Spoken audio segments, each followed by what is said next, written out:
Ladies and gentlemen, please welcome author of the New York Times bestseller, Getting Things Done, David Allen.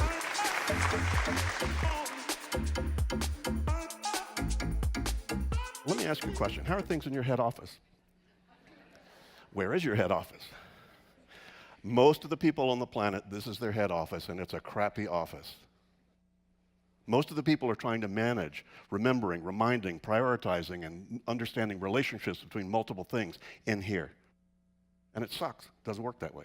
Your brain did not evolve to remember, remind, prioritize, or understand relationships between things. Your brain evolved to keep you alive on the savannah and in the desert and the jungle by looking at current reality, using long-term history and pattern recognition. Oh, that's probably a tiger. A thunderstorm's coming. Baby's crying. Yeah, and you're doing that right now, by the way.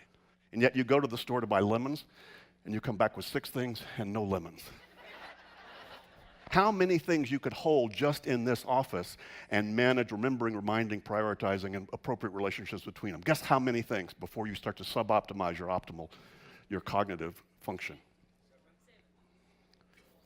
They used to think it was 7, plus or minus 2, but that was before email and texting, I guess, and Facebook and Twitter. 4, that's it. You add any more than that, you'll be driven by latest and loudest. So I uncovered this principle on the street, working with people and working with myself, 30 plus years ago. And now the cognitive scientists have basically validated your head's for having ideas. It's brilliant at that, but it's absolutely terrible for trying to hang on to them. If you lived in the jungle, 4 things is probably enough. Yeah, we live in a jungle.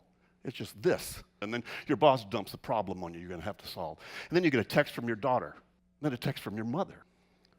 Have any of you ever seen 2 ants in your kitchen, and in an hour you had 1,000? How does that happen? Well, what happens is worker ants are programmed to go find food. If they find food, they're programmed to take it back to the nest. But if they find food and they're taking it back to the nest, they're dropping pheromones all along the way. So the next ant shows up and goes, pheromones. Ooh, pheromone trail. Yo. And they're out there getting food, dropping more pheromones as they come back. Food runs out, pheromones run out. Ants are no longer there. They're dumb, they have no memory, but they are highly effective. Why? Because they've been programmed to do a certain kind of behavior when they run across a certain thing. How many of you have ever taken work home that you had to bring back to work the next day?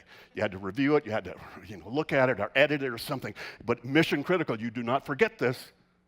Oh my God, what strategies did you employ the night before so that you could be sure you would not forget the stuff in the morning?